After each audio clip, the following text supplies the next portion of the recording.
Oke semuanya, perkenalkan nama saya Awan Hadiro dengan NIM C10 11 19 10 3. Di sini saya akan menjelaskan gen dan ekspresi gen.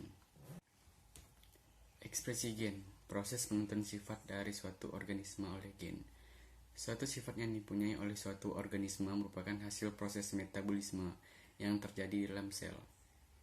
Proses metabolisme dapat berlangsung karena adanya enzim yang berfungsi sebagai katalisator proses-proses kimia.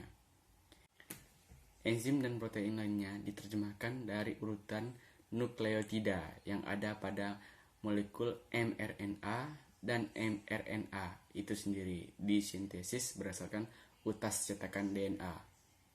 Gen tersusun dari molekul DNA sehingga gen menentukan sifat dari suatu organisme.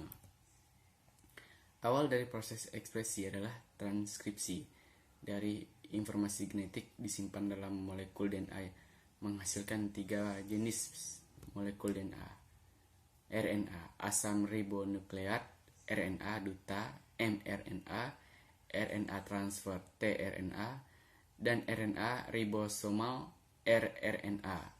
Hanya molekul mRNA yang diterjemahkan atau ditranslasikan ke dalam protein.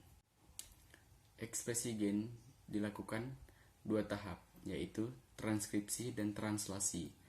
Proses transkripsi terjadi di dalam inti sel, sedangkan translasi berlangsung di sitoplasma sehingga RNA harus dikeluarkan dari inti sel ke sitoplasma. Transkripsi merupakan proses pembentukan molekul RNA dengan menggunakan DNA sebagai cetakannya.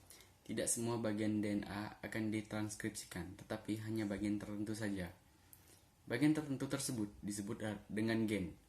Keseluruhan DNA, baik gen maupun sekuensi DNA, bukan penyandi atau non-coding yang dikandung oleh suatu organisme disebut genom. Dan sekarang, hubungan antara DNA atau gen dengan protein atau enzim. DNA berada di inti sel atau nukleus dan tidak dijumpai di sitoplasma. Protein yang berperan dalam metabolisme ada di sitoplasma dan tidak ada di inti. Perlu adanya penghubung antara DNA dan protein, yaitu molekul yang dijumpai di inti maupun di sitoplasma. Sekian dari saya ucapkan terima kasih tentang penjelasan gen dan ekspresi gen. Sekian.